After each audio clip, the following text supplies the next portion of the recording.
हरे कृष्णा। श्रील प्रभुपाद की। সবাই ভালো আছেন আপনারা? আমি শুনছি 100 ভক্ত আছে, কই সব? সব কি লিপস্টিক কিনতে গেছে? হ্যাঁ, এখানে তো লিপস্টিক পাওয়া যায় না, কোনো দোকান নেই, কিছু নেই এখানে, শুধু গোপীনাথ আছে, এর জন্য এটা ভালো।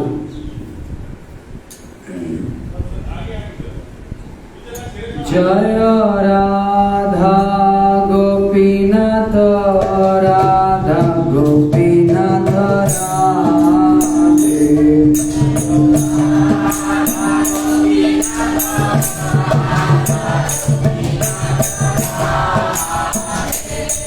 জয় রাধা গোপীনাথ, রাধা গোপীনাথ রাধে।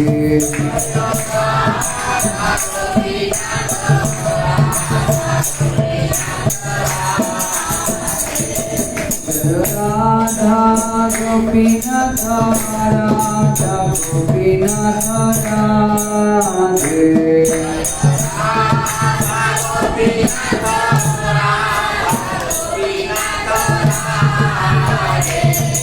হরে কৃষ্ণ হরে কৃষ্ণ, কৃষ্ণ কৃষ্ণ হরে হরে, হরে রাম হরে Ram,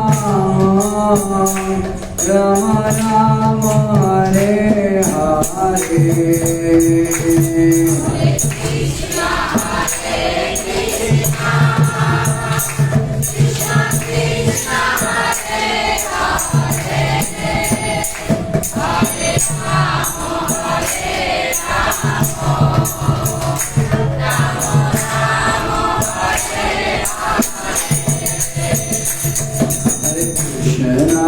Hare Krishna,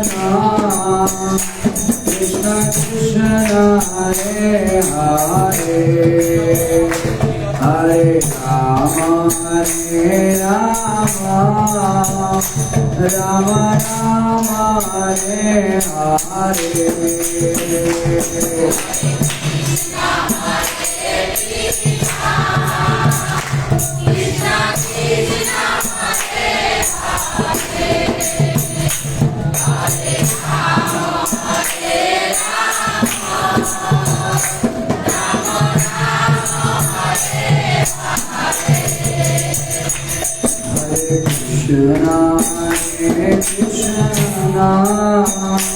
Krishna Krishna Krishna Hare Hare, Hare Rama Hare Rama, Rama Rama Hare Hare।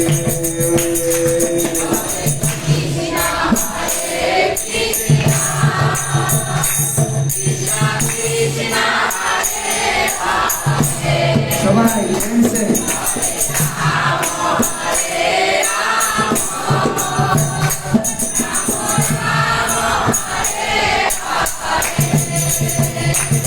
Hare Krishna, Hare Krishna, Krishna Krishna Hare Hare, Hare Rama Hare Rama, Rama Rama Hare Hare।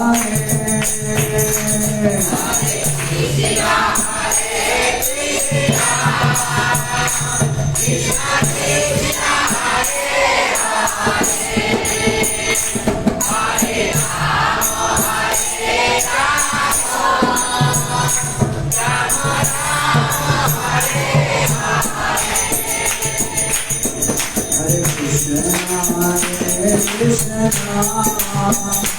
Krishna Krishna Hare Hare, Hare Rama Hare Rama, Rama Rama Hare Hare।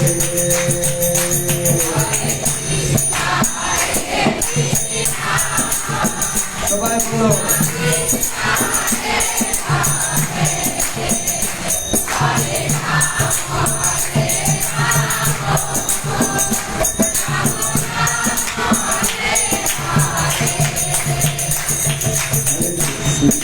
Hare Krishna, Krishna Krishna Hare Hare, Hare Rama Hare Rama, Rama Rama Hare Hare. Hare Krishna,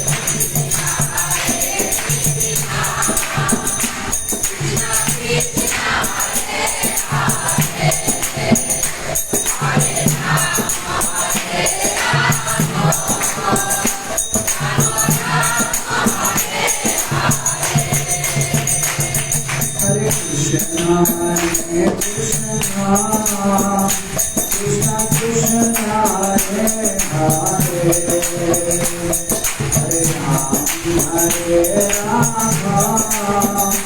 Rama Hare Rama, Rama Rama Hare Hare.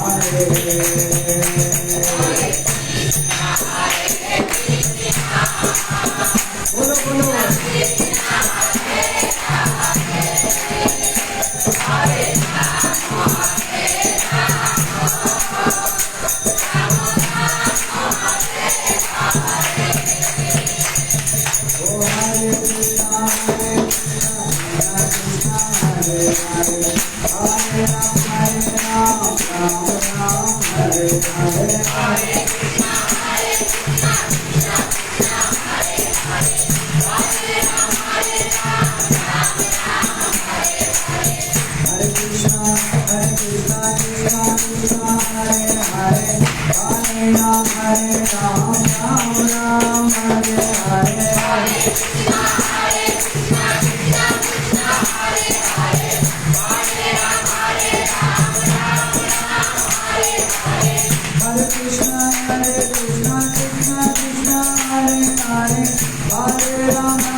Hare Krishna, Hare Krishna, Krishna Krishna, Hare Hare, Hare Rama, Rama Rama, Hare Hare.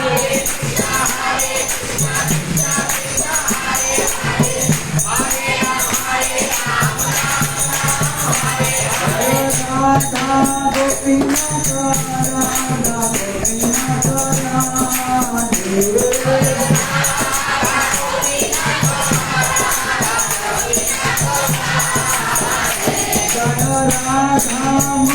Mohan, Radha Madan Mohan,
Bhagavad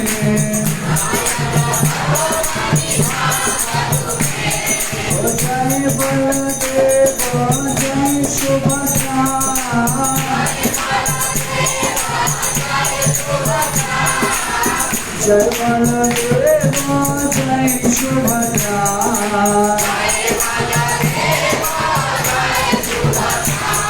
ओ जगन्नाथ स्वामी नयन पथगामी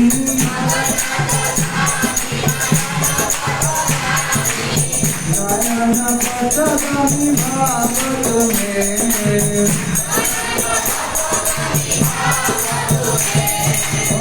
जगन्नाथ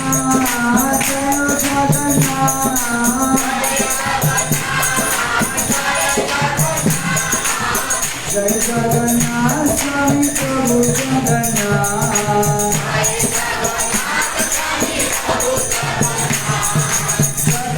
जगन्नाथ स्वामी नयन पथगामी Prabhupada Prabhupada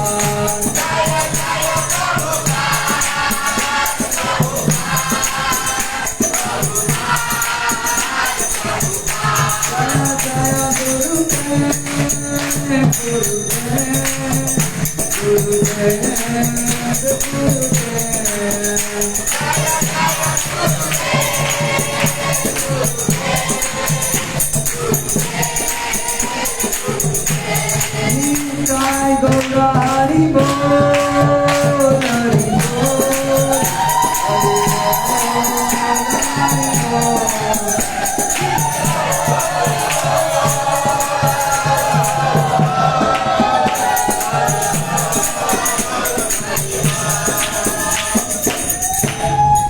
Gol Pramanande Jai Sula Prabhupada Ki परमार्थ पतित पावन श्री गुरु महाराज की समवेत भक्त वृंद की निताय गौर सीतानाथ प्रेमानंदे তো আপনারা সবাই ভালো আছেন কষ্ট হয়েছে আসতে এমনিতে কে কে আমাকে চেনেন এরা সব আমার সঙ্গে কয়েকদিন আগে ট্যুর করে এসেছে না বৃন্দাবন আরো অনেককে নতুন দেখা যাচ্ছে খুব সুন্দর আবার আপনাদেরকে জ্বালাতন করতে প্রভু আমাকে ডেকেছে হ্যাঁ আমাদের সৎস্বরূপ প্রভু আবার আপনাদেরকে জ্বালাতন করার জন্য আমাকে ডেকেছে হ্যাঁ না হ্যাঁ শুধু প্রভু হাঁটাবে আর খালি দর্শন করে যাবে খাওয়া দাওয়া নাই কিছু নেই হ্যাঁ কি না সুন্দর সো আজকে আপনারা অত্যন্ত মহিমান্বিত জায়গায় আছেন আমি আসলে কিছুদিন আগে আমরা 28 তারিখ আমি জগন্নাথপুরীতে এসেছি রথ দেখলাম আমরা এখানে কে কে আমার ফেসবুক দেখেন একজন দেখেন লীলাশ্বরী মাতাজিকে চেনেন লীলাশ্বরী মাতাজিকে চেনেন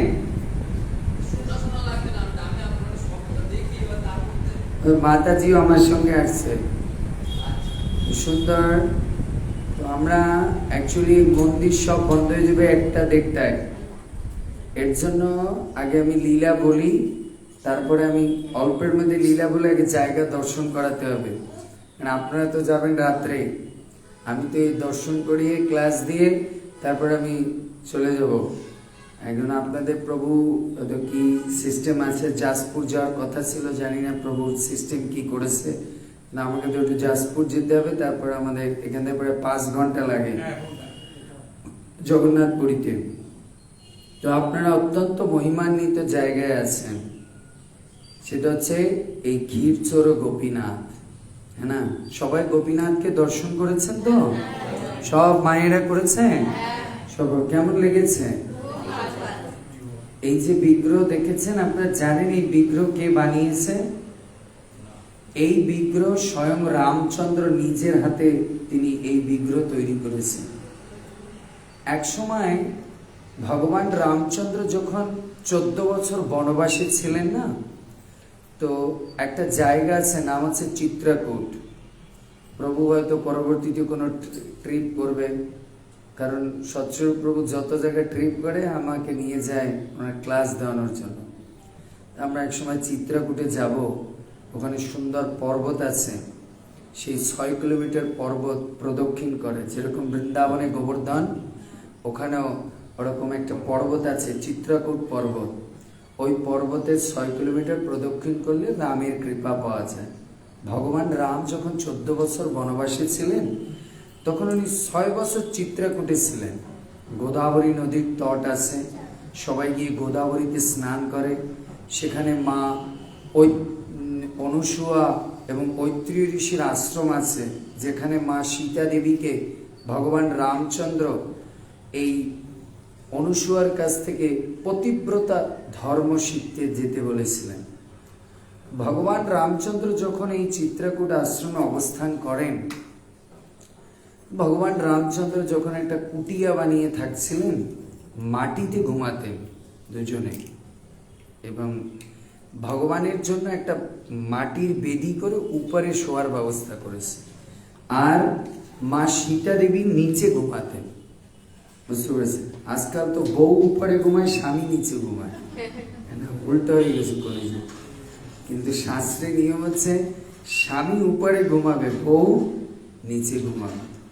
যখন মা সীতা দেবীকে নিয়ে আসে, তখন রামচন্দ্র বলেছিল, তুমি জনক নন্দিনী, সোনার জুতা পরা ছাড়া বাইরে যাওনি, তুমি আমার সঙ্গে বনে বাদারে খালি পায়ে হাঁটতে পারবে? তুমি এক কাজ করো, তোমার বাবার বাড়ি চলে যাও, আমি 14 বছর বনবাস থেকে ফিরে আসার পরে তোমাকে নিয়ে আসবো। মা সীতা বলেছেন, প্রভু আমিও তো যেতে চাই, কিন্তু আপনি জানেন, আপনার মনে আছে যখন আপনি রাজ পালকে রথের উপর বসেছেন, আমি আমার বাবার কাছ থেকে বিদায় নেওয়ার সময় আমার বাবাকে জড়িয়ে ধরে কান্না করেছিলাম। আমার বাবা কানের কাছে এসে কি বলেছে জানেন? যে কি বলেছে? বলছে, মা যে চৌকাট তুমি পার হয়ে গেলে, আর জিন্দিগিতে চিন্তা করবে না এই চৌকাটের ভিতরে পার্মানেন্টলি আসার। এখন তুমি এই বাড়ির গেস্ট, ওই বাড়ির হোস্ট। তার মানে এখন তোমার স্বামীর ঘরই হচ্ছে মেইন, আর তোমার পিতার ঘর হচ্ছে অতিথিশালয়। এর জন্য এই চৌকাট আর তুমি চিন্তা করবে না কখনো পার্মানেন্টলি থাকার জন্য। তোমার অন্তিম নিঃশ্বাস ওই বাড়িতেই হতে হবে, স্বামীর কাছে। এখন বলুন আমি কি করব? তখন রামচন্দ্র এ তো সীতার পরীক্ষা নিচ্ছে, মুস্কি এসে বলছে, কি আর করবে, চলো। সীতা রামচন্দ্রকে মাটির বেদি করে দিয়ে তার উপরে কুশাসন বিছিয়ে ভগবান রামচন্দ্রকে শয়ন দিতেন, আর তার পদতলে তিনি শুয়ে থাকতেন। কেন? প্রভুপাদ বলেছেন, প্রকৃতভাবে কিভাবে শিষ্য হতে হয় তা একজন ব্যক্তির, একজন বাঙালি বধূর কাছ থেকে শিখতে হবে। আদর্শ শিষ্য কাকে বলে? মনিব কখনো রাজার সঙ্গে ঘুমায় না, মনিব সবসময় ভৃত্য কখনো রাজার সঙ্গে ঘুমায় না, ভৃত্য রাজার চরণের কাছে শুয়ে। এর জন্য মা সীতা রামচন্দ্রের চরণের কাছে শুয়ে থাকতো। যদি ভগবান উঠে কিছু চায়, তার জল লাগে, তার তেল লাগে, না কি লাগে, এইভাবে করে দিনাতিপাত করত। মা সীতা এত বড় জনক নন্দিনীর মেয়ে, ধনির দুলালি, সে রামচন্দ্রের সঙ্গে 14 বছর কুল বড়ই খেয়ে থেকেছে। আপনাদের বাংলায় বড়ই হয় না, বড়ই, কুল বড়ই খেয়ে থেকেছে। এইভাবে করে আর বিভিন্ন জায়গার জল খেয়েছে। এর জন্য শাস্ত্রে বলে, একজন নারীকে সন্তুষ্টি হবে যদি স্বামী যেভাবে রাখে সেভাবে যদি সে থাকতে পছন্দ করে, সেটা হচ্ছে স্ত্রীর জীবনের সাফল্য। এইভাবে যখন দুজনে দিনাতিপাত করছেন চিত্রকূটে, একদিন বৃষ্টি হচ্ছিল, রিমঝিম বৃষ্টি। ভগবান রামচন্দ্র তার কুটিয়া লক্ষ্মণ বানিয়ে দিয়েছে সনের ঘর। কুটিয়ার কাছে বসে রামচন্দ্র ধ্যানে বসে তিনি বারিশকে বৃষ্টিকে দর্শন করছেন। আর সেই সময় মা সীতা দেবী রামচন্দ্রের জন্য কিছু ফল নিয়ে আসছে, কিন্তু তাকে ডিস্টার্ব করেনি। দেখে খুব গভীর আগ্রহে ভগবান রামচন্দ্র বাইরের দিকে বৃষ্টিকে দর্শন করছে, হ্যাঁ না? প্রশ্ন হতে পারে, রামচন্দ্র কেন বৃষ্টি দর্শন করছে? ভগবানকে মা সীতা দেবী জিজ্ঞেস করছে, প্রভু তুমি বৃষ্টি দেখছো না? আচ্ছা, আমি তো বৃষ্টি দেখছি না, আমি বৃষ্টির আওয়াজ শুনছি। বলছে, কেন? বৃষ্টির আওয়াজে কি আছে? বলছে আমি বৃষ্টির আওয়াজ শুনলে গোপীদের চরণের নুপুরের রুনুঝুনু আওয়াজ পাই। শুনেছেন এভাবে কখনো? প্রেম করেননি, শুনবে কিভাবে? প্রেম করলে সেটা শুনবে। যারা প্রেমী তারা বৃষ্টির আওয়াজের মধ্যে মেয়েদের মায়েদের চরণের নুপুরের আওয়াজ শোনা যায়। এজন্য বৃষ্টির আওয়াজ আর নুপুরের আওয়াজ একই রকম হয়। তো তখন ভগবান রামচন্দ্র বৃষ্টির দিকে তাকিয়ে হাসতেছে, মুস্কি হাসতেছে। মেয়েদের একটা স্বভাব হচ্ছে, আপনি যদি ওর সামনে বসে কিছু করেন, কেন, কি জন্য হলো, কি জন্য হাসলেন, মেয়েদের স্বভাব আর বাচ্চাদের স্বভাব এরকম, হ্যাঁ না? এই যে বাচ্চা এসেছে আমাদের হিমা, ওর মা যদি এখন দেখে, হয়তো আমাকে দেখে হাসছে, জিজ্ঞেস করো মা তুমি প্রভুকে দেখে হাসছো কেন, মা তুমি এদিকে বসছো কেন, মা নিচে কেন বসছো, মা চেয়ারগুলো থাকে। বাচ্চাদের অনেক প্রশ্ন থাকে। বাচ্চা তো ওর গভীর চিন্তা করার ক্ষমতা কম, মেয়েরাও গভীর চিন্তা করার ক্ষমতা কম, তো বেশি প্রশ্ন করে। মা সীতা দেবী সরল মনা। মেয়েদের শাস্ত্রে বলেছে কোন মেয়ে সবচেয়ে বেশি আদুরে হয়, কোন বউ, যে মেয়ের হৃদয় খুব সরল হয়, যারা বেশি কুটিল চরিত্রে হয়, ওরা কখনো স্বামী স্ত্রীর সঙ্গে ভালো বনে না। মেয়েদের হৃদয় হতে হবে, শাস্ত্রে বলছে মেয়েদের হৃদয় আর বৈষ্ণবের হৃদয় হতে হবে জলের মতো সাদা, যেখানে রাখবে গড়িয়ে যাবে, খোলা বুকের মতো। মা সীতা দেবী আর কোনো ঘোর প্যাচ না জিজ্ঞেস করছে প্রভু তুমি হাসতেছো কেন বৃষ্টি দেখে? ভগবান বলছে না কিছু না, জাস্ট বৃষ্টি দেখে মা ভাল লাগছে। না না না, কোনো সন্দেহ আছে। মেয়েরা সবসময় স্বামীকে ডাউট করে, এটা আপনাদের দোষ না, আপনাদের গুরুও বন্ধ করে আছে। রাধারানী এমন কোনো সেকেন্ড নাই যে কৃষ্ণকে কি করে না, ডাউট করে না। এই তুমি এদিকে তাকালে কেন, কার দিকে দেখেছ? ওদিকে তো ওই ললিতা, তুমি ওকে দেখেছো নাকি? মেয়েদের ডাউট থাকে, সবসময় দেখে। ও স্বামীর সঙ্গে দাঁড়ালে স্বামীর চেহারা সুরাত দেখে না, চোখের দিকে দেখে, হ্যাঁ না? কোন দিকে চোখ রাখছে, কোন মেয়ের দিকে। মা সীতা দেবীর চিন্তা হয়েছে রামচন্দ্র বৃষ্টির দিকে তাকিয়ে প্রথম বলছে রুনুঝুনু শব্দ হয়, ও আবার বৃষ্টির মধ্যে কোনো মেয়েকে দেখছে না তো।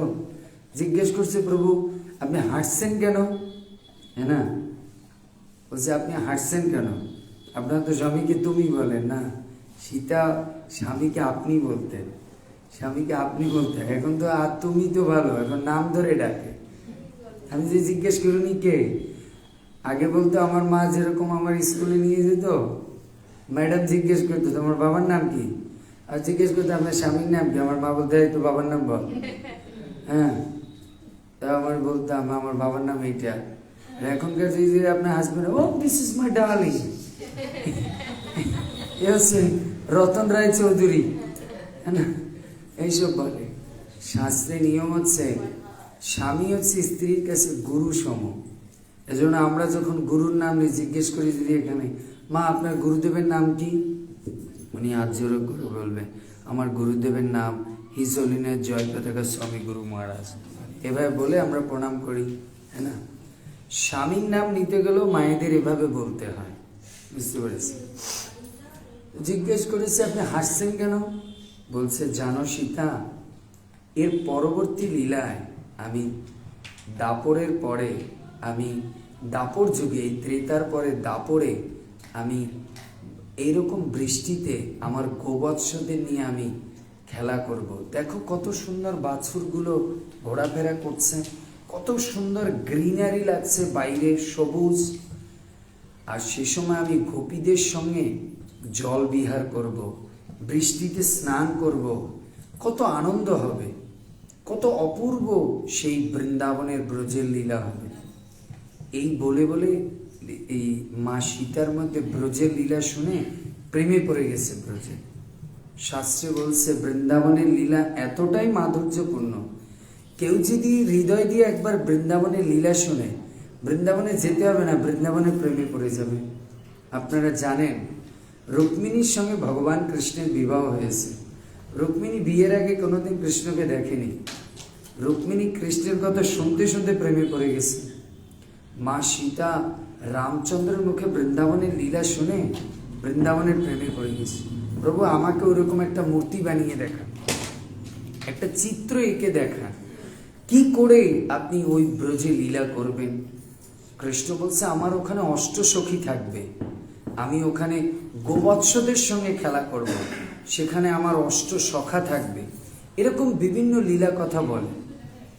বলার পরে রামচন্দ্রের কাছে কাকুতি মিনতি করছে মা সীতা দেবী, তুমি একটা না একটা চিত্রপট আর একে আপনি প্রভু আমাকে দেখান, প্লিজ আপনি দেখান।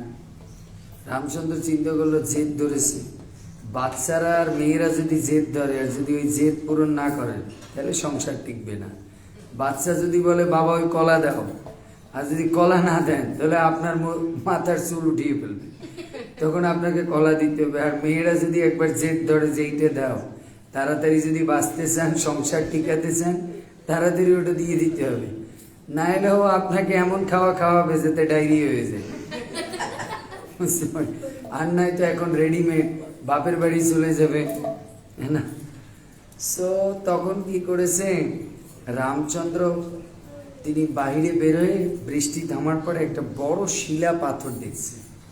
এই শিলা পাথর এনে ভগবান রামচন্দ্র নিজে তীর আছে না, তীরের দ্বারা তিনি এই গোপীনাথকে অঙ্কন করেছে।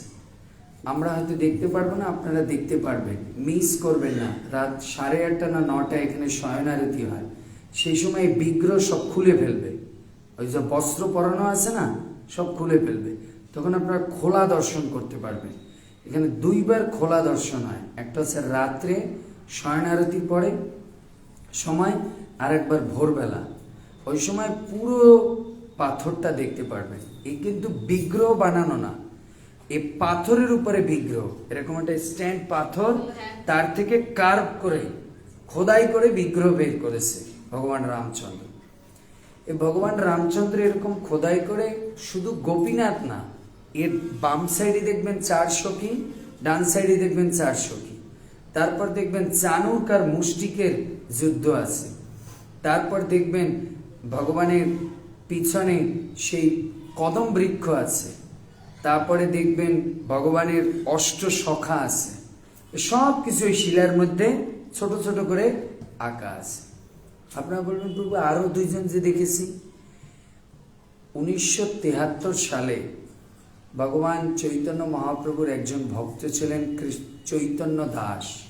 তার স্বপ্নে গোপীনাথ এসে বলেছেন আমি তো একা এক জায়গা থাকতে পারি না, কারণ আমরা যেখানে থাকি সেখানে 3 তত্ত্ব একসঙ্গে থাকি, সম্বন্ধ, অভিধেয় আর প্রয়োজন। যারা আপনারা একটু গীতা ভাগবত গভীরভাবে স্টাডি করেছেন, ভক্তিশাস্ত্রী করেছেন, তারা জানবেন আমাদের এই ভক্তি জীবনে 3 তত্ত্বের উপরে ভক্তি প্রতিষ্ঠিত। প্রথম হচ্ছে সম্বন্ধ তত্ত্ব, এই সম্বন্ধ তত্ত্বের বিগ্রহ হচ্ছে মদন মোহন। অভিধেয় তত্ত্বের বিগ্রহ হচ্ছে গোবিন্দদেব, আর প্রেম বা প্রয়োজন তত্ত্বের বিগ্রহ হচ্ছে গোপীনাথ। তাই এই 3 বিগ্রহ এখানে আছে। যখন আপনি দাঁড়াবেন, আপনার ডান দিকে যে প্রথম যে বিগ্রহ করবে এ হচ্ছে গোবিন্দদেব, তারপরে মাঝখানে যে বিগ্রহ এ হচ্ছে গোপীনাথ, আর বাম দিকে যে বিগ্রহ করবে সে হচ্ছে মদন মোহন।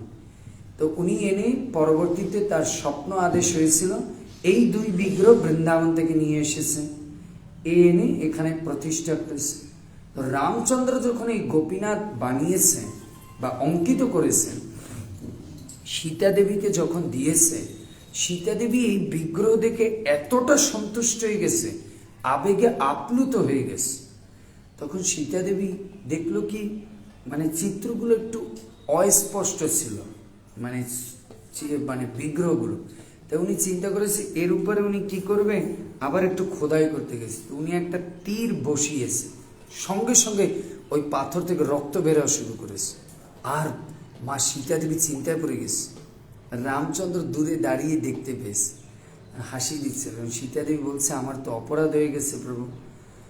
বলছে হ্যাঁ, কারণ ওটা স্বয়ং রাম এঁকেছে, তাই ওটা আঁকার সময় প্রাণ প্রতিষ্ঠা হয়ে গেছে। তাই ও সাক্ষাৎ গোপীনাথ, তুমি তার গায়ে আঁচড় বসাতে পারো না। তখন মা সীতা দেবী 14 বছর যতদিন বনবাসী ছিল, মানে অযোধ্যায় ফিরে যাওয়ার আগ পর্যন্ত চিত্রাকূটে তিনি এই বিগ্রহ পূজন করেছেন নিজের হাতে। মা সীতা দেবী ত্রেতা যুগে নিজের হাতে সেবিত বিগ্রহে গোপীনাথ। বলো রাধা গোপীনাথ কি।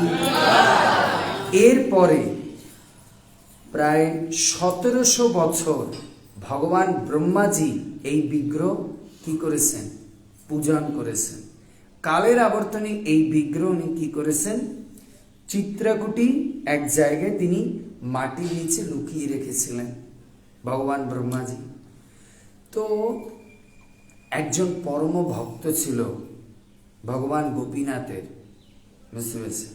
এনার নাম ছিল লাঙ্গুর চক্রবর্তী ভট্টাচার্যা, লাঙ্গুর ভট্টাচার্যা। এই লাঙ্গুর ভট্টাচার্যা এবং তার পত্নী এরা দুজনে পরম ভক্ত ছিল গোপীনাথে। তো তারা চিন্তা করেছেন একটু অযোধ্যা টযোধ্যা ঘুরে একটু বৃন্দাবনে যাবে গোপীনাথকে দর্শন করতে। ওনারা যখন চিত্রকূটে গিয়েছে, সেখানে যে গেস্ট হাউসে থেকেছে, ওই রাত্রে ওনাদের গোপীনাথের জন্য খুব মন খারাপ হয়ে গেছে। তখন তারা কান্না করছিল।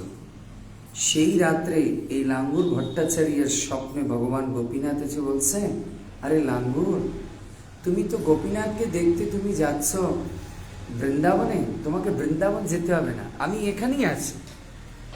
প্রভু আপনি এখানে কিভাবে? বলছে আমার ত্রেতা যুগে আমি নিজেকে প্রকট করে এখানে পূজিত হয়েছিলাম, কিন্তু আমাকে জঙ্গলের মধ্যে রেখে দিয়েছে, এই জায়গাটা আমার ভালো লাগছে না। তুমি এক কাজ করো, এখান থেকে আমাকে একটা রমণীয় স্থানে নিয়ে চলো। তখন স্বামী স্ত্রী যেখানে নির্দেশ দিয়েছেন সেই জঙ্গলের মধ্যে দিয়ে এই বিগ্রহ বের করেছেন। তারপর ওনারা হৃদয়ের প্রেমের ভালোবাসা দিয়ে ওই বিগ্রহকে বুকে করে নিয়ে আসছে। আমরা তো বিগ্রহকে কিন্তু কীভাবে বৃন্দাবন দেখিনি, প্যাকেট করে দড়ি মড়ি দিয়ে বেঁধে বেঁধে ওই ব্যাগের এক কর্নারের মধ্যে ফেলে দিয়ে চলে আসি, নিয়ে আসি, তাই না? কিন্তু নিজের বাচ্চা আমাদের লীলাশ্বরী মাতাজি ওর মেয়েকে কোলের মধ্যে নিয়ে আসছে। যদি ওর সঙ্গে বিগ্রহ আসতো, বিগ্রহ ব্যাগের কর্নারের মধ্যে ফেলে দিয়ে নিয়ে আসতো। এর জন্যই না আমাদের সঙ্গে বিগ্রহ কথা বলে না, আমাদের হাতে খায় না। বিগ্রহকে যখন মনে করতে হবে ও আমার কোলের সন্তান, তখন না ভগবান কথা বলবে। তখন দুজনে কান্না করে একটা ঝোলা বানিয়ে মাতাজি তার আঁচলকে ছিঁড়ে, প্রভুজি তার উত্তরীয়র মধ্যে ঝোলা বানিয়ে তার মধ্যে গোপীনাথকে ভরে বক্ষের সঙ্গে লাগিয়ে ভগবানের নাম করতে করতে হাঁটতে হাঁটতে তারা আসতেছিল। জয় গোবিন্দ জয় গোপাল রাধা মাধব দীন দয়াল, দীন গোবিন্দ জয় গোপাল কেশব মাধব দীন দয়াল। জয় গোবিন্দ জয় গোপাল কেশব মাধব দীন দয়াল। দীন দয়াল প্রভু দীন দয়াল, দীন দয়াল প্রভু কানাইয়া। জয় গোবিন্দ জয় গোপাল কেশব মাধব দীন দয়াল। জয় গোবিন্দ জয় গোপাল কেশব মাধব দীন দয়াল। উনি এই বিগ্রহ দেখে রাজা এই বিগ্রহের নাম দিয়েছেন গোপাল। গোপাল গোপাল বলে ডেকে নিয়ে আসছেন। তো যখন উনি এই রাস্তা দিয়ে যাচ্ছে, এই জায়গা অত্যন্ত অপূর্ব ছিল। আমার সঙ্গে লীলাশ্বরী মা আসার সময় মাতাজিকে আমি বলছি, দেখেন কত সুন্দর পরিবেশ। এটা এত সুন্দর পরিবেশ ছিল, আপনারা যেখানে এখন বসে আছেন একে বলা হয় গুপ্ত বৃন্দাবন। গুপ্ত, যেখানে মদনমোহন গোপীনাথ আর গোবিন্দদেব অবস্থান করেন, সেটা কি বৃন্দাবন না হয়ে হতে পারে? এটাকে গুপ্ত বৃন্দাবন বলে শাস্ত্রে। এই স্থানে আসার পরে রাজা এক রাত এখানে অবস্থান করেছিলেন, তবে আপনাদের মতো গেস্ট হাউসে না, গাছের নিচে, বুঝতে পেরেছি? তো যখন অবস্থান করেছে, গোপীনাথ রাত্রে স্বপ্নে এসে বলছে, ওরে রাজা, আমি তো এখান থেকে যাব না, কারণ এই রমণীয় স্থান আমার এতটা ভালো লেগেছে, আমার এই স্থান থেকে বৃন্দাবনের কথা মনে পড়ে গেছে, তুমি আমাকে কাজ করো, এই স্থানেই তুমি আমাকে কি করো, স্থাপনা করো। এই এত সুন্দর রমণীয় স্থান থেকে গোপীনাথের ভালো লেগেছে বলে এই রমণীয় থেকে এই জায়গার নাম হয়ে গেছে রেমুনা। রমণীয় থেকে নাম হয়ে গেছে রেমুনা। বুঝতে পেরেছেন? রেমুনা শব্দ আসার পিছনে এই জায়গার নাম হয়ে গেছে রমণীয় থেকে রেমুনা। এরপরে রাজা আজ থেকে 700 বছর আগে এই বিগ্রহ প্রতিষ্ঠা করেন। বিগ্রহ প্রতিষ্ঠা করার পরে গোপীনাথ স্বপ্নে এসে তার বউকে বলেছেন, তোমার স্বামী তো আমাকে গোপাল বলে ডাকে, আমি তো আসলে গোপাল না, আমি তো রামচন্দ্রের হাতে প্রতিষ্ঠিত হয়েছি গোপীনাথ স্বরূপে, তাই তুমি আমার নাম রাখো গোপীনাথ। তাই এর নাম রেখেছে রাধা গোপীনাথ। বলুন, ভগবান কৃষ্ণের নাম গোপীনাথ কেন? গোপীনাথ কেন? যিনি গোপীদের নাথ তাকে বলা হয় গোপীনাথ। আপনারা জানেন গোপীনাথের নাম কোথা থেকে পেয়েছে গোপীনাথ? ভগবান কৃষ্ণ যখন রাস পঞ্চাধ্যায় করেন শরৎ পূর্ণিমার রাত্রে কার্তিক মাসে বৃন্দাবনে বংশীবটের তটে ভগবান যমুনা পুলিনে তার অত্যন্ত প্রেয়সী মাধুর্যমণ্ডিত গোপিকাদের নিয়ে, কামবিহীন গোপীদের নিয়ে, কোনো কামের গন্ধ নেই গোপীদের শরীরে, শুধু প্রেমের গন্ধ আছে, সেই গোপীদের নিয়ে যখন ভগবান আনন্দে বিহার করে রাস নৃত্য করেছেন, ভগবান কৃষ্ণ রাসের পরে বলছেন, তোমরা এখন চলে যাও, তা না হলে তোমরা সমাজের চোখে উলোটা হবে। মেয়েরা একা একই রাত্রে এসে ছেলেদের সঙ্গে নাচতে নেই। তখন রাধারানী বলছে, এই জগতে যদি গোপীদের কোনো নাথ থাকে, নাথ মানে সে স্বামী, হে কৃষ্ণ সে হচ্ছে তুমি, আজ থেকে তোমার নাম আমি করে দিলাম গোপীনাথ। এই জগতে গোপীদের দ্বিতীয় অন্য কোনো নাথ হতে পারে না, তাই আমাদের কোনো ভৌতিক স্বামী নেই, আমাদের যদি স্বামী থাকে সে হচ্ছে তুমি, তাই আজ থেকে তোমার নাম হয়ে যাক গোপীনাথ। এর জন্য রাধারানী নিজের দেওয়া নাম এই কৃষ্ণের গোপীনাথ। এর জন্য গোপীনাথকে বলা হয় প্রেম তত্ত্ব, তিনি হচ্ছেন প্রেম দান করে। জীব গোস্বামীপাদ আরো বর্ণনা করেছেন এই বিগ্রহের নাম গোপীনাথ কেন। গোপী শব্দের অর্থ হচ্ছে, গো মানে হচ্ছে ইন্দ্রিয়, আর পা মানে হচ্ছে পালন করা। যিনি হৃদয়ের দিয়ে, তার মন দিয়ে, ইন্দ্রিয় দিয়ে গোপীনাথের সেবা করবে, তার ইন্দ্রিয়ের মধ্যে প্রেম ভক্তি আরো বর্ধিত হবে। এর জন্য গোপীনাথকে দর্শন করে চোখের জল দিয়ে গোপীনাথকে বলতে হবে, আপনারা তো সবাই ফুল তুলসী আর দীপক দান করেছেন, ভগবান সবচেয়ে সন্তুষ্ট হয়। একসময় রুক্মিণী কৃষ্ণকে জিজ্ঞেস করছে, প্রভু আপনার গরিব ভক্ত, কি দিয়ে আপনার সেবা করলে আপনি সবচেয়ে সন্তুষ্ট? ভগবান বলছে, রুক্মিণী এই জগতে আমার ভক্ত যদি আমাকে কিছু না দিতে পারে, শুধু প্রেমাশ্রু জনিত 2 ফোঁটা জল দিয়ে যদি আমাকে তার প্রেমকে নিবেদন করে, আমি তাতেই তার প্রতি সবচেয়ে বিকৃত হয়ে যাই। ভগবান গোপীনাথ সবচেয়ে আপনার প্রতি প্রসন্ন হবে যদি আপনি গোপীনাথকে আপনার প্রেম ঘন চোখের জল দিয়ে গোপীনাথকে আপনি কি করেন, দর্শন করেন। কালকে আমি জগন্নাথ পুরীতে যখন ভাগবত ক্লাস দিচ্ছিলাম, সেখানে পৃথু মহারাজের আলোচনা হচ্ছিল। পৃথু মহারাজ ভগবান বিষ্ণুকে সাক্ষাৎ সামনে দেখে এতটা তিনি আবেগে আপ্লুত হয়ে পড়েছিলেন, তার চোখের সামনে জলের ফোঁটায় প্রেমাশ্রুতে এতটা ভরে গিয়েছিল, তিনি ভগবানকে দেখতে পাচ্ছেন না, ভগবান আবছা হয়ে গেছে। হৃদয়ের মধ্যে তিনি ভগবানকে দেখছেন আর আলিঙ্গন করছেন। এর জন্য তার নাম এক গোপীনাথ। জীব গোস্বামীপাদ আরো বলেছেন, ভগবান কৃষ্ণের নাম গোপীনাথ কেন? বলছে, গোপীরা কৃষ্ণকে ডাইরেক্টলি পূজা করতে পারতো না। কেন? ঘরে স্বামী আছে, ঘরে চটিলা কুটিলার মতো শাশুড়ি আর ননদ আছে। এর জন্য গোপীরা কোন জায়গায় রেখে কৃষ্ণকে পুজো করত?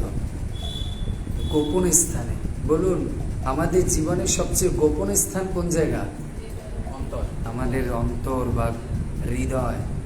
গোপীরা কৃষ্ণকে হৃদয়ের মধ্যে গোপন স্থানে রেখে গোপীনাথকে পূজন করতেন। এর জন্য গোপীরা কৃষ্ণকে বলতো তোমার এক নাম গোপীনাথ, কারণ তুমি আমাদের সবচেয়ে সফট জায়গা হৃদয়ে আছে। কৃষ্ণ যখন বৃন্দাবনের পথে চলতো, একদিন রাধারানী কৃষ্ণকে বলতো, হে ললিতা, তুই কৃষ্ণকে বল আমার প্রাণনাথ যদি রাস্তা দিয়ে খালি পায়ে হাঁটে, জানি না ওর পায়ের নিচে কত কষ্ট হয়, কত নরম কমল চরণ হচ্ছে আমার গোপীনাথে, ওকে বল ও যেন ওর চরণ আমার বক্ষের উপরে রাখে। কিন্তু দুর্ভাগ্য, ব্রহ্মা এত বড় বুদ্ধিহীন, আমার বক্ষটাও বানিয়েছে পাঁজর দিয়ে, তা এত শক্ত। তুই বল কৃষ্ণ যেন তার দুই চরণ আমার হৃদয়ের মধ্যে রাখে, তাহলে আমার হৃদয়টা এতটা কোমল যা কৃষ্ণের জন্য রেখেছে। গোপীনাথের কাছে গিয়ে এইভাবে প্রার্থনা করতেন। ভক্তি বিনোদ ঠাকুর গোপীনাথের কাছে গিয়ে প্রার্থনা করেছে, গোপীনাথ মম নিবেদন শোনো। হ্যাঁ, গোপীনাথ তুমি আমার নিবেদন শোনো। এইভাবে করে গোপীনাথের নাম 3 ভাবে এসেছে। এই গোপীনাথ এই যে স্থানে দেখছেন, এর এখনকার নাম হচ্ছে ক্ষীরচোরা গোপীনাথ। আপনারা ক্ষীর খেয়েছেন? কে কে খায়নি? সবাই খেয়েছেন? আগে অন্ন পাওয়ার আগে খেয়েছেন না অন্ন খাওয়ার পরে খেয়েছেন?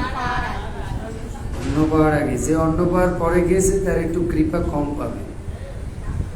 এখানে আগে এসে গোপীনাথের ক্ষীর খেতে হবে। কেন? এই বিগ্রহের এখন নাম হচ্ছে ক্ষীরচোরা গোপীনাথ। বৃন্দাবনে একজন পরম বৈষ্ণব থাকতেন, মাধবেন্দ্রপুরী। মাধবেন্দ্রপুরী গোবিন্দকুণ্ডের তটে থাকতেন। গোবিন্দকুণ্ডের তটে যখন মাধবেন্দ্রপুরী অবস্থান করতেন, তখন তার বৃত্তি ছিল অজগর বৃত্তি। তিনি কারো কাছে কিছু চেয়ে খেতেন না। আমার মতো ভোগী না, আমি তো মানুষের কাছে চেয়ে খাই না। তিনি ছিল ভোগী সাধু না, তিনি ছিল অজগর বৃত্তি। অজগর সাপ, মুখের সামনে কিছু না আসলে কিছু খায় না।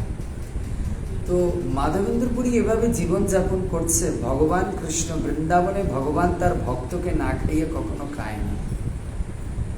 তো ভগবান কৃষ্ণ একটা মাঠার নিয়ে আসছে, দুধের ঘোল নিয়ে এসে বলছে, বাবা ও বাবা। মাধবেন্দ্রপুরী ওই ডাক শুনে তার মনে করেছে হৃদয়টা যেন কে যেন তাকে টেনে নিয়ে গেছে। মাধবেন্দ্রপুরী পিছিয়ে দাঁড়িয়ে দেখছে একটা ছোট্ট বালক। বলছে, তুমি কে গো বাবা? লালা তুই কে? কোথা থেকে এসেছিস? বলছে, আরে গোবিন্দকুণ্ডে জল দিতে এসে গোপীরা দেখতেছে বাবা এখানে বসে ভজন করছে। বৃন্দাবনে তুমি কি জানো না গোপীরা কখনো কাউকে না খাইয়ে খায় না? তাই ওরা তো খুব ব্যস্ত, এর জন্য আমার কাছে এই দুধের ঘোল পাঠিয়েছে, তুমি খাও। মাধবেন্দ্রপুরী বলছে, লালা আমার যে একটা প্রবলেম আছে, কি আমি তো সংখ্যামালা শেষ না করে কখনো প্রসাদ পাই না। তুমি এক কাজ করো, এটাকে রেখে যাও, আমি সন্ধ্যার সময় নাম জপ শেষ হলে আমি প্রসাদ পেয়ে নেব। এর দ্বারা আমাদের শিক্ষা, আমরা তো খাওয়া দাওয়া আগে পরে জপ। কে কয়মালা জপ করেছেন এখানে এসে? রুম আর খাওয়া নিয়ে চিল্লাপাল্লা করেছে। রুম ভালো করেছে কিনা আর খাওয়া ঠিক মতন পনির দিয়েছে কিনা। আপনার যে জীবনে গোপীনাথ কিভাবে মিলবে, হ্যাঁ না? আমি গ্রামগঞ্জে গেলে পরে প্রচার করতে, গ্রামগঞ্জের মায়েরা মনে করে সাধুরা জ্যোতিষ হয়। একবার এক মা তার ছেলেকে বউকে নিয়ে আসছে সকাল সকাল, প্রভু আমার বউটার একটু হাতটা দেখেন। কি জন্য? বলে, দেখেন তো এটা গোপাল হবে কিনা। আমি তো আবার ভালো সাধু না, আমি তো দুষ্ট সাধু, আমি তো মজা করতে পছন্দ করি। আমি বলে, খোলেন হাত। দক্ষিণে আনছেন? বলো 10 টাকা দক্ষিণে আনছে। আমি 10 টাকায় হয়? হ্যাঁ, 10 টাকায় তো কিছুই পাওয়া যায়, 100 টাকা দক্ষিণে দিতে হবে, তাহলে হাত বিচার করবো। হ্যাঁ গোসাই, আপনার দক্ষিণে দেবো 100 টাকা, দেখেন তো হাত। আমি খোলেন হাত। বললাম, আপনার বউ জব করে? বলে, সি সি সি সি। বউয়ের গায়ে থুতু দিচ্ছে। কি বলেন? সবে মাত্র বিয়ে হয়েছে, এর মধ্যেই আপনি বিধবা বানাই দিয়েছেন। বিধবারা জব করে, সধবারা জব করে নাকি? আমি বললাম, ঠিক আছে। আপনার বউ একাদশী করে? বলে সি সি সি সি, শতবারা কেউ একাদশী করে? আমার 14 গোষ্ঠী কোনোদিন করেনি। আপনি কি বলেন? সবে মাত্র বিয়ে হয়েছে, 6 মাস হয়েছে। মানে ঠিক আছে, হাতটা খুলুন তো ভালো করে দেখি। আমি বললাম গোপাল আসছিল, এই যে দেখেন রেখাটা গেছিল, কিন্তু গোপাল ঢুকে গিয়ে ঢুকে গেছে আর পা বাদ গিয়েছে। এর জন্য আপনার বউয়ের গর্বে সব গরু ছাগল আসতেছে আর পা বাদ গেছে। এর জন্য গোপালের পা বাজে সমস্ত গরু ছাগল আসতেছে। গোপাল আর আসতে পারেনি, কারণ জপও করে না, একাদশীও করে না। বুঝতে পেরেছেন? এই হচ্ছে অবস্থা। আপনার বউ জপ না করলে, ভগবানের নাম না করলে, একাদশী না করলে, প্রসাদ না করলে কোনোদিন গোপাল আসবে না। বুঝতে পেরেছেন? এর জন্য কি করেছেন মাধবেন্দ্র পুরী? প্রত্যেক দিন সংখ্যামালা জপ না করে তিনি কিছু মুখে দিতেন না। তো এইভাবে যখন করেছেন, সন্ধ্যার সময় ওই দুধ পান করেছে। দুধ পান করার পরে মাধবেন্দ্র পুরী আর জপ করতে গেলে তার মনের মধ্যে কৃষ্ণের চিন্তা আসে না, শুধু ওই বাচ্চাটার চিন্তা আসে। মাধবেন্দ্র পুরী চিন্তায় পড়ে গেল, আমি একজন সন্ন্যাসী হয়ে কি বাচ্চার প্রেমে পড়ে গেলাম, গৃহ আসক্তিতে পড়ে গেলাম। সেই রাত্রে ভগবান গিরিধারী স্বপ্নে এসে বলছেন, মাধবেন্দ্র তুই আমাকে চিনতে পারিস নি? ও কোনো আর বালক ছিল না, আমি নিজে গিরিধারী তোকে এসে দুধের গোল খাইয়ে দিয়ে গেছি। তুই আমার পরম ভক্ত, আমার ভক্তকে না খাইয়ে কি আমি কখনো খেতে পারি? তার জন্য বলছে, প্রভু আমি বৃন্দাবনে এসেছি আপনার সেবা করতে আর আপনার ভক্তের সেবা করতে, আপনি আমার সেবা করছেন। আমি মেইন পয়েন্টটা বলছি সংক্ষেপে। তো বলছে, তো তুমি কি করতে চাও? বলছে, প্রভু আপনি আমাকে সেবা দেন। বলছে, মাধবেন্দ্র তুমি আমার সেবা করতে চাও? এই মুসলমান যখন এই বৃন্দাবন আটক করে, আমার এক বিগ্রহ, গোপাল বিগ্রহ এই জঙ্গলের মধ্যে ফেলে দিয়ে চলে গেছে। আমার খুব ক্ষুধা লেগেছে আর শরীর পুড়ে যাচ্ছে। তুমি এক কাজ করো, ওখান থেকে বের করে আমাকে ভোগ লাগাও, আর আমাকে গোবিন্দকুণ্ডের 108 ধারা জল দিয়ে আমাকে স্নান করাও। ঠিক আছে। তারপরে মাধবেন্দ্র পুরী সেখান থেকে বের করে গিয়ে 108 ঘাড়া গোবিন্দকুণ্ডের জল দিয়ে ভগবানের স্নান যাত্রা করলেন। এরপরে ভগবানের অন্নকূট করলেন। এত পরিমাণ খাবার দিয়েছে, ভগবান 2 হাত দিয়ে ফিনিশ করে দিয়েছে। রাত্রে স্বপ্নে এসে বলল, মাধবেন্দ্র তুই তো আমাকে খাবার দিলি, কিন্তু আমার চামড়া তো পুড়ে যাচ্ছে, খুব গরম লাগছে, তুই এক কাজ কর, দোকানে গিয়ে ফ্রেন্ড লাভলি কিনে নিয়ে আয়। আপনারা বলেন কি ব্যাপার প্রভু, গোপীনাথ কি ফ্রেন্ড লাভলি গায়ে দেবেন? হ্যাঁ, গোপীনাথ তো একটু ফ্রেন্ড লাভলি পছন্দ করে। তো বলছে, প্রভু ফ্রেন্ড লাভলি কোথায় পাবো? বলছে, যা রেমুনায়, রেমুনাতে আমার ওখানে ভক্ত আছে, তাকে বলো মলয় চন্দন, তুমি মলয় দেশে যাও। অ্যাকচুয়ালি ছিল প্রভুপাদ বলছে এই মলয় দেশ হচ্ছে মালয়েশিয়া, এখন সেখানে রাবারের চাষ হয় না, এই অঞ্চল থেকেই যেতে হতো। তো তিনি এই মলয় দেশে গিয়ে তুমি সেখান থেকে মলয় চন্দন নিয়ে আসো, আর ওটা বেটে কর্পূর দিয়ে আমার শরীরে লাগাও। সেই কথা মতো 2000-3000 কিলোমিটার হাঁটতে শুরু করেছি। কোনো গাড়ির পথে আসেনি বা ফ্লাইটের পথে আসেনি। ভগবানের জন্য ভগবানের কাছে আসতে হলে কিছু কষ্ট স্বীকার করতে হয়। কষ্ট না করিলে কৃষ্ণ মিলবি নেবে না। এর জন্য মাধবেন্দ্রপুরী এরকম কষ্ট করে আসছে। মাধবেন্দ্রপুরী আসতে আসতে দুপুর হয়ে গেছে। আর এই দুপুর হওয়ার পরে এখানে পূজারী, এখন দেখতে পারবেন এই 1:30টার সময় ভোগ বের করবে। পূজারী যখন ভোগ লাগিয়েছে 11খানা কেলি ভোগ লাগায়। এই কেলি ভোগ বুঝেন কিভাবে? দুধকে জাল দিতে দিতে দিতে দিতে যে ক্ষীর হয় তার মধ্যে কি দিয়ে দেয়? কেশর দিয়ে দেয়। তখন এর মধ্যে না চিনি দেয় না আপনার সুজি দেয়, শুধু দুধকে জ্বালাতে জ্বালাতে যে কেলি আর একটু কর্পূর দেয়, তাকে বলা হয় অমৃত কেলি। বুঝতে পারছেন? একে ক্ষীর বলে না, এই চৈতন্য চরিতামৃতে লেখা এর নাম হচ্ছে অমৃত কেলি। বুঝতে পেরেছেন? এই কেলি ভোগ অনুসারে বৃন্দাবনেও যেহেতু ভগবান কেলি ভোগ পছন্দ করে, এর জন্য গোপাল ভট্ট গোস্বামীও তিনি তার আরাধ্য রাধারমণকেও তিনি কেলি ভোগ দান করেন, যাকে ব্রজের ভাষায় বলে পুলিয়া। বুঝতে পেরেছি? 11খানা কেলি বানিয়ে নিয়ে যাচ্ছিল। মাধবেন্দ্র পুরী চিন্তা করলো, আহা, এত স্বাদিষ্ট গন্ধ আসতেছে, যদি আমি একটু দেখতে পারতাম টেস্ট করে কি করে এই কেলি বানিয়েছে, তাহলে আমার বৃন্দাবনের গোপালকেও আমি এই কেলি ভোগ খাওয়াতাম। এটা জাস্ট চিন্তা করেছে, সঙ্গে সঙ্গে মাধবেন্দ্র পুরীর মনে এসেছে, আমি একজন সাধু হয়ে ভগবানকে ভোগ লাগানোর আগে আমি খাওয়ার চিন্তা করেছি। এই বলে মাধবেন্দ্র পুরী ওই যে মন্দিরের যে পিলার দেখছেন তার সঙ্গে মাথা আশ্রে ফাটিয়ে ফেলেছে। এখান থেকে একটা বাজার ছিল, 22 বাজার, ওখানে একটা বটবৃক্ষের নিচে বসে মাধবেন্দ্র পুরী কান্না করছিল। মাধবেন্দ্র পুরী কান্না করছিল।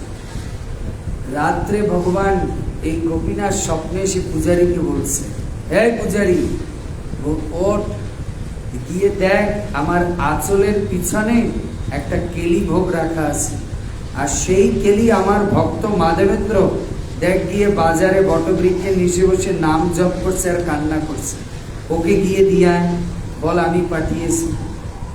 পূজারীর বিশ্বাস হচ্ছে না, কি বলে, আমি তো ভোগ বের করার সময় পুরোপুরি মুছে বের করেছি, কোনো ভোগ নেই। তারপরও যেহেতু স্বপ্নে দেখেছেন, সে কি করেছে, পূজারী উঠে স্নান করে, মানে খুব ভয়ে, তিনি রাত্রবেলা মাঝরাতে ভগবানের মন্দির খোলা মানে ডেঞ্জারাস বিষয় না, ভগবান কোন অবস্থায় আছে, ভিতরে ঢুকেছে, ঢুকে দেখে কোনো জায়গায় কেলি দেখে না, কোনো জায়গায় নেই। দেখতে দেখতে দেখে ভগবান ত্রিভঙ্গ হয়ে দাঁড়ায় না, ভগবানের ধুতির আঁচল এভাবে উল্টা করে দেয় না, দেখো ধুতির আঁচলের পিছনে একখানা কেলি জড়িয়ে আছে। ওই ভক্ত পূজারী ওই কেলি দেখে তার হাত থরথর করে কাঁপতেছিল, চোখ দিয়ে আনন্দ অশ্রু পড়ছিল, কিভাবে ওই কেলি ধরবে। কেন? ভগবান গোপীনাথ নিজের হাতে ওই কেলি হাত দিয়ে উঠিয়ে তিনি একটা কি করেছে, পিছনে রেখেছে। তার মানে ওই কেলিখানা কি হয়ে গেছে, ওই যে পাত্রটা চিন্ময় হয়ে গেছে, কারণ ভগবান নিজের হাতে ধরেছে, নিজের হাতে। আপনি এই যে কেলি ভোগ কিনেছেন 40 টাকা বা 50 টাকা বা 100 টাকা, ওই পাত্রটাকে ওরকম মনে করেছেন? মনে করতে হবে আমার ভগবান এই মাটির পাত্রটা নিজের হাতে ধরে তারপর তিনি চুমুক দিয়ে অধরাম ওষ্ঠ লাগিয়ে এই কেলি খেয়েছে। শুনতে থাকুন কি করে মাধবেন্দ্র পুরী এই কেলি খেয়েছে। আপনারা তো কি করেছেন, ওই মাটির পাত্র দেখে খেয়ে ডাস্টবিনের মধ্যে ফেলে দিয়েছে, হ্যাঁ না? কিন্তু রেমুনাতে এসে খুঁজতেছেন কোথায় বাসি পাওয়া যায়, কোন জায়গায় বেনারসি শাড়ি পাওয়া যায়, কোন জায়গায় লিপস্টিক, ওইটা ব্যাগের মধ্যে ঢুকাচ্ছে, হ্যাঁ না? এইসব জিনিস। মাধবেন্দ্র পুরীকে 22 বাজারে এসে ওই পূজারী ডাকছে, মাধবেন্দ্র পুরী, মাধবেন্দ্র পুরী।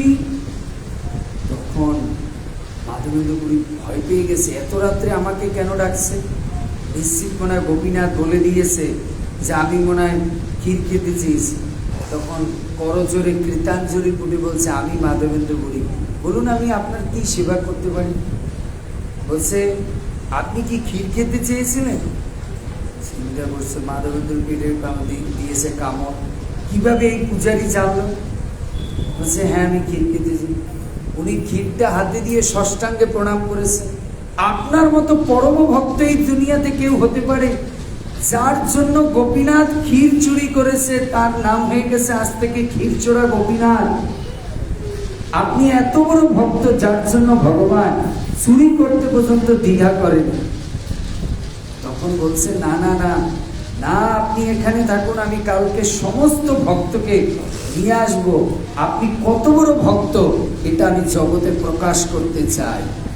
মাধবেন্দ্র পুরী তো শুনে চিন্তা করেছে, শেষ, আমার ভজন তো শেষ, নাম যশ পূজা প্রতিষ্ঠা কুকুরেরও বিষ্ঠা। যে ভক্ত ভক্তি জীবনে আসবে নাম যশ পূজা প্রতিষ্ঠার জন্য, তার জীবন ভক্তি শেষ। ভক্তিবিনোদ ঠাকুর বলেছে, জ্বরেরও প্রতিষ্ঠা, কুকুরেরও বিষ্ঠা, সকলই মায়ারও বৈভব, জীবকে করয় গাধা। যে ভক্তি জীবনে এসে মান মর্যাদা প্রতিষ্ঠা চাইবে, সে হচ্ছে মায়ার বৈভব। তাই তখন তাকে প্রণাম দিয়ে বলছে, আপনি থাকুন। মাধবেন্দ্র পুরী চিন্তা করলো, আমি যদি কালকে সকাল পর্যন্ত থাকি, মানুষ গোপীনাথের পূজা না করে আমার পূজা করবে। আমি এখান থেকে আজই জগন্নাথ পুরীর উদ্দেশ্যে রওনা হয়ে যাব। মাধবেন্দ্র পুরী জিহ্বা দিয়ে ওই পাত্রটা কিভাবে ধরেছেন জানেন? মাধবেন্দ্র পুরী আঁচল দিয়ে ধরেছে। আঁচল দিয়ে ধরে তিনি ওই ক্ষীরের পাত্রের সঙ্গে কথা বলছে, প্রভু আমার জীবনের এত বড় সৌভাগ্য, প্রভু তুমি নিজের হাতে এই ক্ষীরের পাত্র ধরে আমার জন্য চুরি করে রেখেছেন প্রভু। আমার মতো হতভাগার জন্য প্রভু, তুমি বিশ্ব ব্রহ্মাণ্ডের মালিক প্রভু, আর তুমি আমার জন্য এই ক্ষীর চুরি করেছো। তুমি অন্তর্যামী হয়ে তুমি বুঝতে পেরেছো তোমার মাধবেন্দ্র একটু ক্ষীর খেতে চেয়েছে। তুমি নিজের অধরামৃত আমার জন্য প্রভু তুমি চুরি করে রেখেছো প্রভু, আর তাও নিজের হাতে। ভক্তের জন্য তুমি প্রভু আর কত গ্লানি নিবে, আর কত তুমি মানে অমর্যাদাকর গালি গালার, আর কত অমর্যাদাকর মানে নাম তুমি নিবে। আমার জন্য তুমি আজকে চুরির দায় পর্যন্ত মাথায় নিলেন। ভগবান মানে গোপীনাথের সঙ্গে ওই ক্ষীরের সঙ্গে মাধবেন্দ্র পুরী কথা বলছে।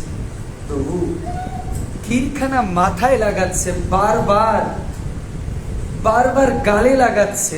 মাধবেন্দ্র কেন? চিন্তা করছে এই হাত দিয়ে কত না তিনি রাধারানীর গালে স্পর্শ করেছে, কত না তিনি রাধারানীর বক্ষকে স্পর্শ করেছে। সেই হাত দিয়ে আজকে গোপীনাথ আমার জন্য ক্ষীর চুরি করে রেখেছে। এই পাত্র আর পাত্র নেই, এই ক্ষীরের পাত্র চিন্ময় গোপীনাথ হয়ে গেছে। এর জন্য বলছে, প্রভু তুমি তো, আমার তো কোনো যোগ্যতা নেই প্রভু, তোমাকে তোমার ওই হাত আমার গালে লাগানো, তাই আমি একটু ক্ষীরটা গালে লাগাচ্ছি। পাত্রটা তার মাধ্যমে যদি তোমার হাতের স্পর্শ আমার লাগে, তারপর তুমি চেটে পুটে ওই ক্ষীর খেয়েছি। ক্ষীর খেয়ে চিন্তা করলো মাধবেন্দ্র, এই পাত্রটা যদি আমি ফেলে রেখে যাই তাহলে এটা হবে অপরাধ, কারণ এটা আমার প্রাণনাথ ধরেছে, স্পর্শ করেছে, তাই আমি এটা আমার সঙ্গে নিজের সঙ্গে নিয়ে তার বিন্দু বিন্দু পরিমাণ আমি প্রত্যেক দিন আমার প্রসাদের সঙ্গে খাবো। কেন? এটা প্রসাদই হয়ে গেছে। তাই ভগবানের সঙ্গে যে জিনিস জড়িত থাকে, স্পর্শ করে, সেটা কি হয়ে থাকে? সেটা চিন্ময় হয়ে যায়। মাধবেন্দ্র এখান থেকে পুরী যাওয়া পর্যন্ত অন্য কোনো আহার গ্রহণ করেনি।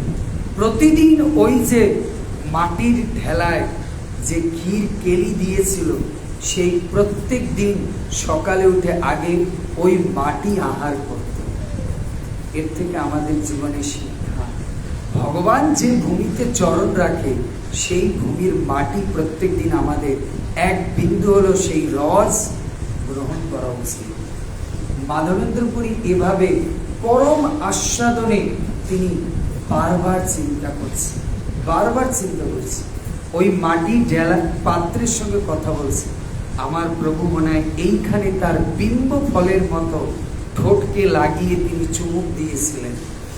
এই চুমুক দেওয়ার আগে মনে হয় তিনি রাধারানীর মুখে এই কেলি দিয়েছিল। রাধারানী যখন এই কেলিকে আস্বাদন করেছে, তার জন্যই এত সৌরভ আসতেছে। তা না হলে প্রভু এত সৌরভ আসা সম্ভব না, কারণ তিনি তো, মাধবেন্দ্র পুরী তো একজন মঞ্জুরি ছিলেন। তাই মঞ্জুরিরা, গোপীরা কখনো রাধারানীর অধরামৃত ছাড়া খায় না। কৃষ্ণকে ভোগ লাগালে সেটা ভক্তরা খায় না।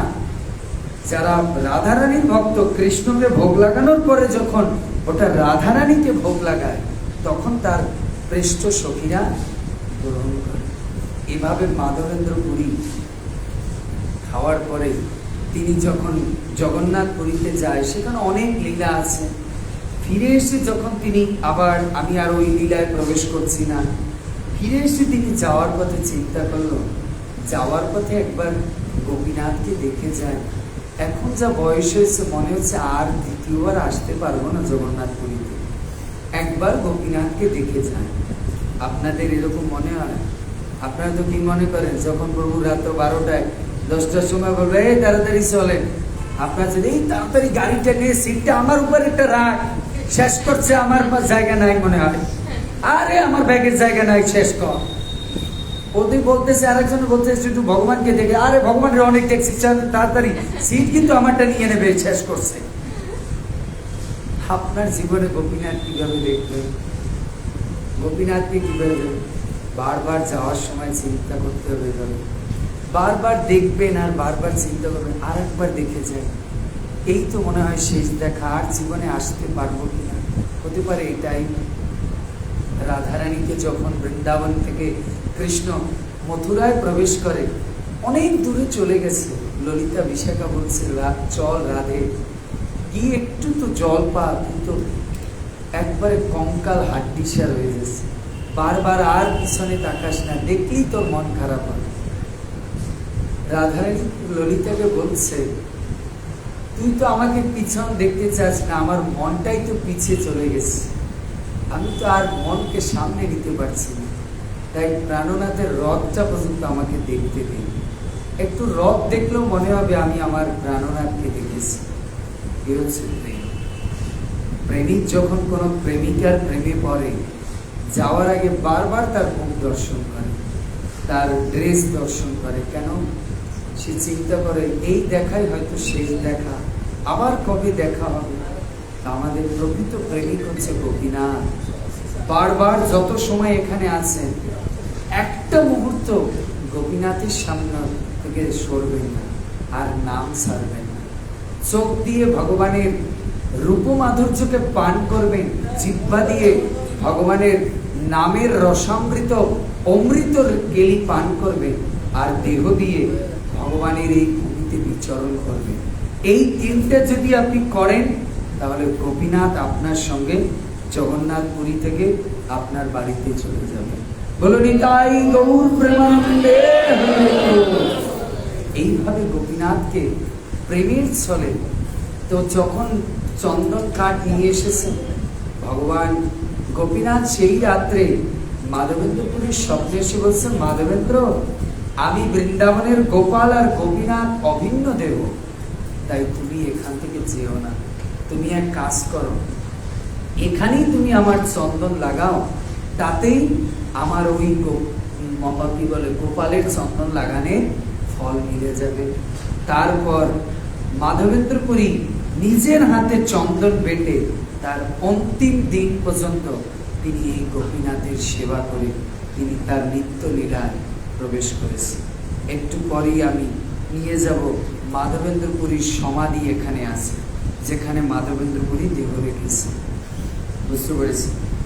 তার অন্তিম যাওয়ার আগে মাধবেন্দ্রপুরী একটা শ্লোক বলেছিল, এই শ্লোকের অর্থ আচার্যগণ বলছে কেউ বুঝতে পারবে না, একমাত্র যারা প্রেমী ভক্ত তারাই বুঝতে পারবে মাধবেন্দ্রপুরী এই শ্লোকের মধ্যে তিনি কি বলতে চেয়েছেন।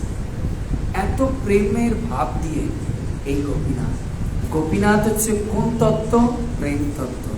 এখানে এসে যদি আপনি গোপীনাথকে প্রেম দিয়ে নাম না করে, প্রেম দিয়ে আনন্দশ্রু দিয়ে প্রেমাশ্রু দিয়ে গোপীনাথকে ভিজিয়ে নিয়ে না দিয়ে যান, তার চরণ দৌত না করে যান, গোপীনাথকে কিন্তু আপনি আপনার হৃদয়ে নিতে পারবেন। তাই প্রেমে আড়ষ্ট হয়ে কান্না করতে করতে নামামৃত দিয়ে গোপীনাথকে পূজা করতে হবে। ভগবান ফুল তুলসীতে তো পূজা হয় না, ভগবান পূজা হয় প্রেম আর তার সঙ্গে তার নাম। তখন গোপীনাথ এইভাবে পূজিত হতো। এখান থেকে একটু সামনে আমি নিয়ে যাব, একটা পুল আছে। ত্রেতা যুগে যখন রামচন্দ্র এই জায়গায় এসেছিলেন মা সীতা দেবীকে নিয়ে, তখন এই জায়গায় এসে মা সীতা দেবীর জল পিপাসা পেয়ে গেছে। এই অঞ্চলটা একটু মরুভূমি টাইপের ছিল, জল ছিল না কাছাকাছি। তখন রামচন্দ্র দেখলো মা সীতা দেবী তখন রজস্বলা অবস্থায় ছিলেন।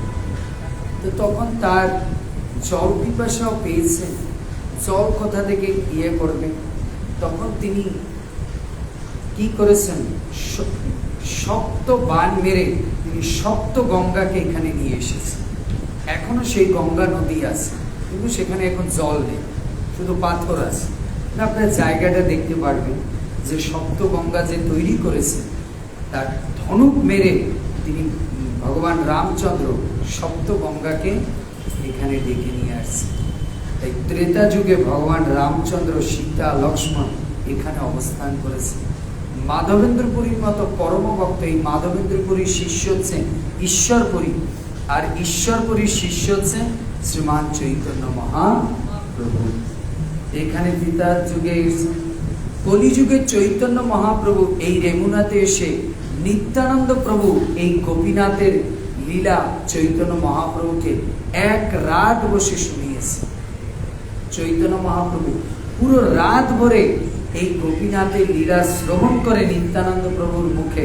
তারপর তিনি আনন্দে নিত্য কীর্তন করে সকালবেলা কেলি ভোগ এবং অন্নপ্রসাদ পেয়ে তারপর তিনি এখান থেকে প্রস্থান করেন জগন্নাথপুরীর উদ্দেশ্যে। এখান থেকে তারপর উনি সাক্ষী গোপাল যান।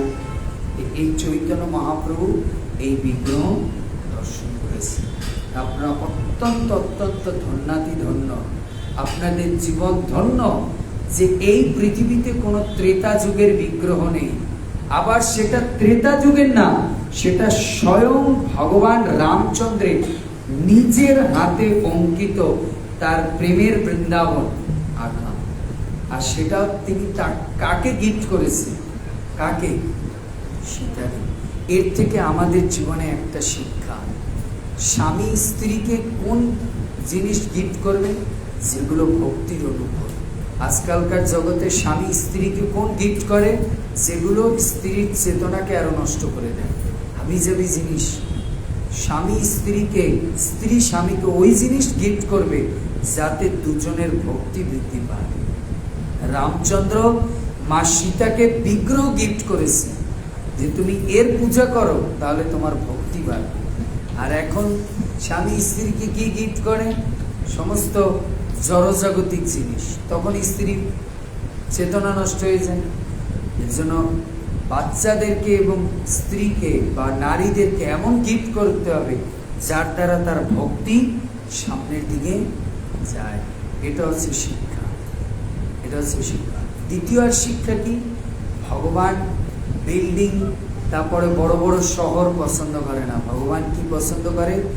রমণীয় স্থান, যেখানে গাছপালা আছে, জলাশয় আছে, সেই স্থান ভগবান পছন্দ করে। এর জন্য আমাদের জীবনে বেশি সিটি লাইফে বাস করার চেষ্টা করে। আমরা একটু বৃন্দাবনের মতো রমণীয়। এর জন্য আপনার বাড়ির পরিবেশও সুন্দর গাছপালা লাগিয়ে, ফুল লাগিয়ে রমণীয় স্থান করে রাখবে। বুঝতে পেরেছি?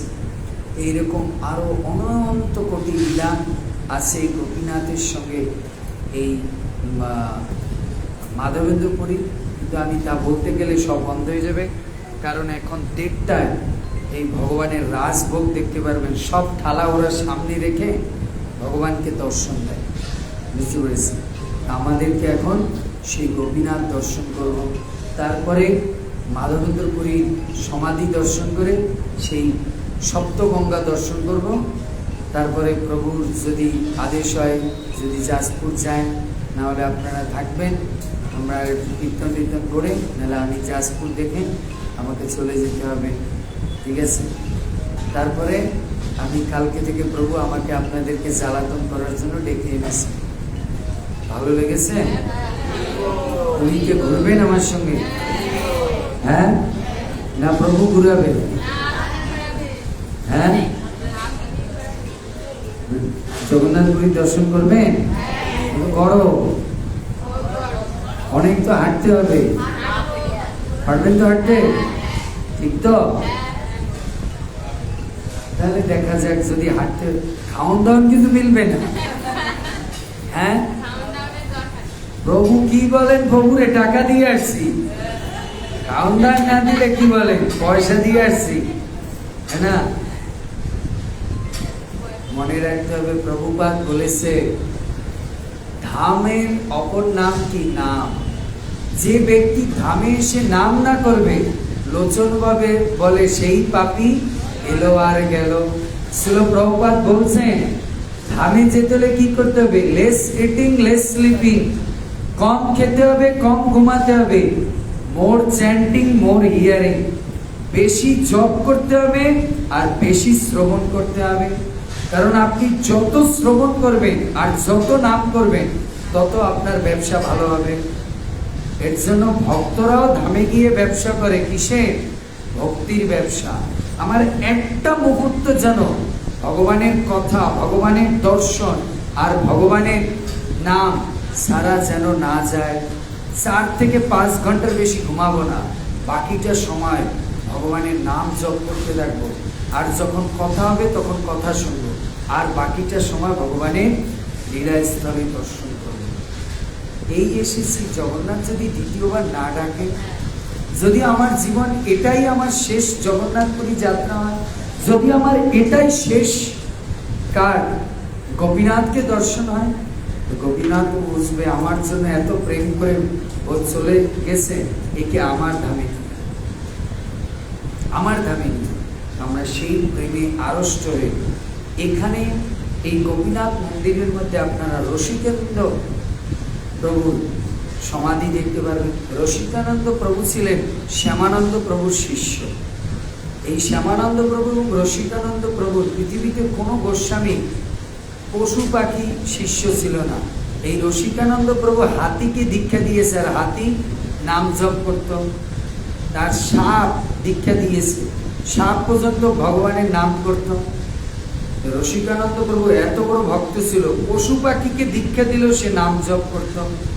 এর জন্য ধামের একটা সেকেন্ড নিঃশ্বাস যতক্ষণ করবে ঘুমানো ছাড়া, যেন নাম আর কথা ছাড়া না হয়। তা না হলে কিন্তু আপনার টাকা বৃথা। খাওন দাওন ভালো পেলেন, শোয়ার জায়গা ভালো পেলেন, ওটা চিন্তা করবেন না।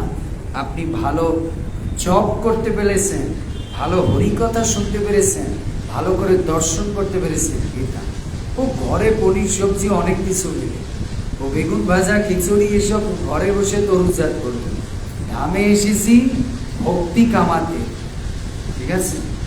অবশ্যই প্রসাদ হবে, চিন্তা করেন না। যে দর্শন আর নাম আর কথা, আপনারা যদি ঘুরতে থাকেন, আপনারা যে কদিন থাকবেন জগন্নাথের প্রেমে আপনারা আড়ষ্ট হয়ে যাবে। যারা যারা আমার সঙ্গে ঘুরেছে তারা জানে না, সুন্দর নিত্যান্ত প্রভুর সঙ্গে আসছি মানে খুবই মজা করে দেবে না। যারা যারা এসেছে তাদের শুনবেন, ঠিক আছে? কিন্তু ধৈর্য রাখতে হবে। মধ্যপ্রদেশ একটু কন্ট্রোলে রাখতে হবে। মধ্যপ্রদেশ বোঝেন? পেট না হলে কিন্তু সব আস্বাদন করা যাবে না, ঠিক আছে? হরে কৃষ্ণ। চলুন আগে আমরা দর্শন করি, তারপরে শ্রীল প্রভুপাদ কি, গুরু মহারাজ কি, বলো রাধা গোপীনাথ কি, রাধা গোবিন্দ কি, রাধা মদন মোহন লাল কি, জয় জয় শ্রী রাধে শ্যাম। ভালো লেগেছে সময়? বুঝতে পেরেছেন? আগে কান দিয়ে দেখতে হয়, তারপর চোখ দিয়ে। এখন আপনি গোপীনাথের সামনে দাঁড়ালে আপনার ভাব আসবে। ভগবান হচ্ছে ভাবাগ্রাহী জনার্দন, ভক্তের ভাবকে গ্রহণ করে। এখন আপনি গোপীনাথকে দেখুন, দেখবেন আপনার হৃদয় একটা আলাদা ভাব আসবে। চলুন এখন গোপীনাথকে সবাই একসঙ্গে দর্শন করুন। হরে কৃষ্ণ।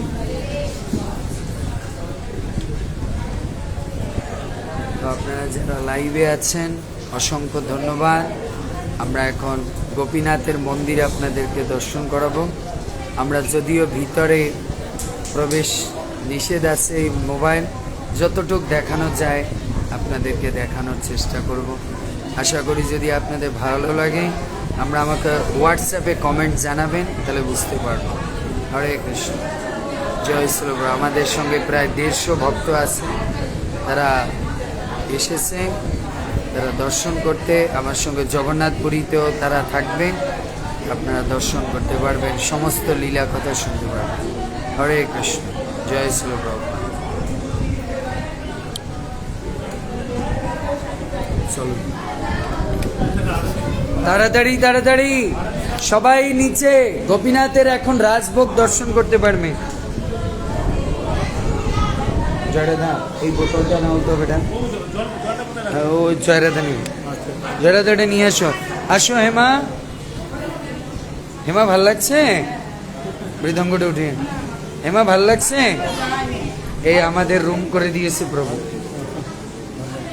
প্রভুর কৃপায়।